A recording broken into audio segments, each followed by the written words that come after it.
Lunes 22 de diciembre de 2025. Tres mensajes del Evangelio de hoy, tomado del Evangelio de San Lucas, capítulo 1, versículos del 46 al 56. En aquel tiempo, María dijo: Proclama mi alma la grandeza del Señor, se alegra mi espíritu en Dios mi Salvador, porque ha mirado la humillación de su esclava.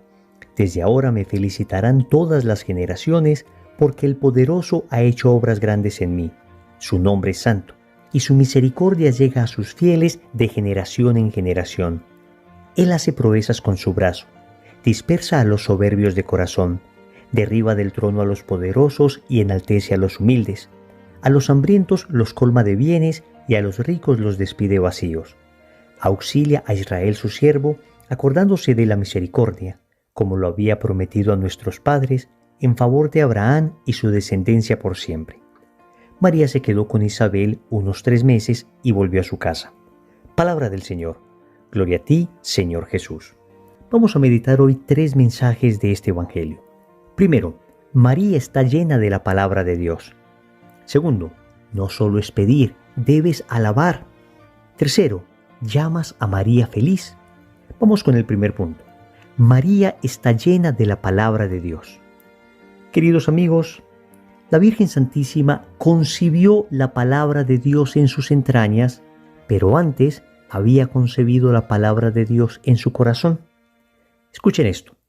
Antes de que la Santísima Virgen María dijera el ángel: «He aquí la esclava del Señor, hágase en mí según tu palabra», y el Verbo eterno del Padre, la palabra de Dios, viniese a habitar en sus entrañas, San Agustín dice que ya esta palabra de Dios habitaba en su corazón y en su mente por la continua reflexión que ella hacía de todo el Antiguo Testamento. De hecho, si leemos detenidamente el Magnificat, nos daremos cuenta de la riqueza bíblica de esta oración. Casi todas las expresiones que allí aparecen son tomadas del Antiguo Testamento. A este propósito, el Papa Benedicto XVI, en un documento muy lindo que se llama Verbum Domini, todo el que esté interesado en conocer más la palabra de Dios debería leer este documento. Es una exhortación apostólica. En el numeral 28 nos dice lo siguiente: deseo llamar la atención sobre la familiaridad de María con la palabra de Dios. Esto resplandece con particular brillo en el Magnificat. En cierto sentido, aquí se ve cómo ella se identifica con la palabra. Entra en ella. En este maravilloso cántico de fe, la Virgen alaba al Señor con su misma palabra. El Magnificat, un retrato de su alma, por decirlo así, está completamente tejido por los hilos tomados de la Sagrada Escritura, de la palabra de Dios. Así se pone de relieve que la palabra de Dios es verdaderamente su propia casa, de la cual sale y entra con toda naturalidad. Habla y piensa con la palabra de Dios. La palabra de Dios se convierte en palabra suya, y su palabra nace de la palabra de Dios. Así se pone de manifiesto además que sus pensamientos están en sintonía con el pensamiento de Dios, que su querer es un querer con Dios. Al estar íntimamente penetrada por la palabra de Dios, puede convertirse en madre de la palabra encarnada. Hasta aquí el Papa Benedicto XVI. ¡Qué increíbles palabras! Bellísimas, a mí me conmueven particularmente, porque en muchas ocasiones las personas que queremos tener una mayor devoción a la Santísima Virgen María no reparamos suficientemente en la íntima unión que hay entre la Virgen María y la palabra de Dios. Y estoy convencido de que una persona auténticamente mariana debe ser una persona profundamente enamorada de las Sagradas Escrituras. Y la primera aproximación a la Biblia debe ser una aproximación orante, en lo que se conoce con el nombre de la Lección Divina. Precisamente estas meditaciones diarias que hacemos, lo que pretenden es eso, enamorarnos más de la palabra de Dios. Si es que nos llamamos marianos, si es que nos llamamos enamorados de la Santísima Virgen María, entonces deberíamos, como ella, amar la palabra de Dios, meditarla y aplicarla en nuestra vida. Porque atentos, no es solamente pensar con la palabra de Dios, no es solamente sentir con la palabra de Dios, sino además vivir la palabra de Dios. Y eso fue particularmente lo que hizo Nuestra Señora. Segundo, no es solo pedir, debes alabar. Si miramos detenidamente la oración del Magnificat, nos damos cuenta que no es una lista de peticiones, como son la mayoría de nuestras oraciones, Llegamos al Santísimo y sacamos la lista con todas las peticiones, con todas las necesidades, con todas las angustias. Y no digo que eso esté mal.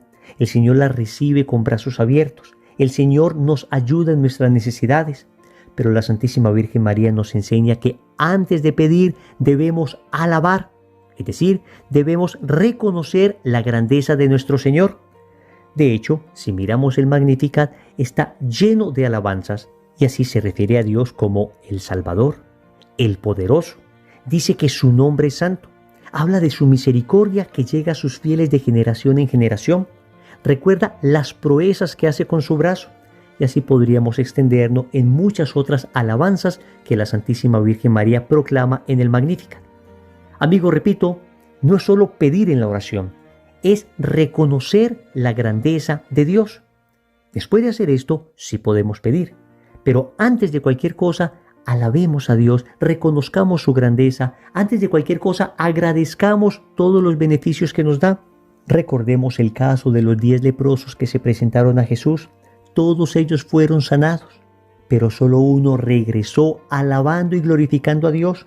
Regresó a agradecer a Jesús y era samaritano, era un extranjero. Amigos, el Señor se extrañó de que los otros 9 que recibieron milagro, que recibieron sanación, no estuvieran alabando a Dios, no estuvieran agradeciendo. El Señor quiere que nosotros agradezcamos, glorifiquemos, ensalcemos, alabemos. Por eso en nuestras plegarias, en nuestras oraciones, cuando vamos ante el Santísimo, cuando estemos haciendo una oración espontánea a nuestro Dios, que no se nos olvide alabarle, glorificarle, ensalzarle, proclamar su grandeza, contar al mundo entero que tenemos un Dios fuerte, un Dios que está vivo, un Dios que es cercano, un Dios maravilloso que ha transformado nuestra vida. No dejemos de alabar al Señor. Tercero, llamas a María feliz. En el Magnificat, Nuestra Señora dice: desde ahora me felicitarán todas las generaciones. Familia, esto se dijo en el siglo I y se ha cumplido al pie de la letra. Desde el siglo I hasta nuestro siglo XX ha habido multitud de personas que han llamado a María bienaventurada, que la han llamado feliz, que la han llamado dichosa. A través del arte, a través de la música, a través de los poemas, a través de la escultura, a través de la arquitectura, todo se ha utilizado para llamar a María bienaventurada. Y es que esta expresión de Nuestra Señora hunde sus raíces en el Antiguo Testamento. En el libro del Génesis, capítulo 3, versículo 15, texto conocido como el protoevangelio, texto en el que Dios promete por primera vez un Salvador a la humanidad después de que ésta ha caído vergonzosamente en el pecado en cabeza de Adán y Eva. Dios maldice a la serpiente diciéndole: pondré enemistad entre ti y la mujer, entre tu linaje y el suyo. Ella te aplastará tu cabeza mientras tú tratarás de herir su talón. Entonces, la Santísima Virgen María es la mujer del Génesis. Es la mujer que sería la madre del Mesías, la madre de aquel que vencería definitivamente a la serpiente. Entonces, ¿cómo no felicitar a esta mujer? ¿Cómo no llamarla dichosa? ¿Cómo no llamarla bienaventurada? Pero hay todavía otra profecía que pronuncia nuestro Señor Jesucristo que está estrechamente vinculada a esta. Está en el Evangelio de San Mateo, capítulo 16, versículo 18. Cuando el Señor le cambia el nombre a Simón y lo llama Pedro, que significa piedra, y le promete que sobre él edificaría su iglesia, también le dice que las puertas del infierno no prevalecerán contra ella. Con esto el Señor está diciendo que cuando Él venga en el último día, en el juicio final, la iglesia estará todavía de pie, porque las puertas del infierno, aunque la atacaron, aunque intentaron destruirla por todos los medios, no lo lograron, debido a que la iglesia de Cristo es protegida por el mismo Cristo. Pues amigos, esta misma iglesia que no será vencida y estará en pie hasta que venga nuestro Señor, es la misma iglesia que no se ha cansado de proclamar generación tras generación que María es dichosa, que María es feliz. Si resucitara un apóstol y hoy quisiera saber cuál es la iglesia fundada por Cristo, en medio de las más de 40.000 denominaciones cristianas que existen, sin lugar a dudas, buscaría aquella iglesia que venga desde los orígenes del cristianismo, aquella iglesia en la que se ha cumplido la profecía de Jesús. Las puertas del infierno no han prevalecido contra ella y es exactamente la misma iglesia que cumple la profecía de la Virgen. La llama generación tras generación feliz y dichosa por haber creído. Oremos. Amado Señor, hoy nos presentas de nuevo la figura de Nuestra Señora, y hoy nos muestras su oración, y hoy nos muestras cuán profundamente unida estaba ella a la palabra de Dios, y nos exhortas para que nosotros también amemos la palabra de Dios. Hasta ahora, Señor, entiendo la importancia de tu palabra, y por eso te suplico me concedas gusto por la palabra, me concedas entendimiento de la palabra, me des la capacidad de orar con ella, de pensar con ella, me enseñes a amarla como tu madre la amaba. Por otra parte, quiero aprender a alabarte como te lo mereces, y viendo la oración de Nuestra Señora, viendo el Magnificat, aprendo de ella. Aprendo la necesidad que tengo de glorificar tu nombre, de ensalzarlo, de reconocer tu grandeza. Te pido la asistencia de tu Espíritu para poderlo hacer adecuadamente.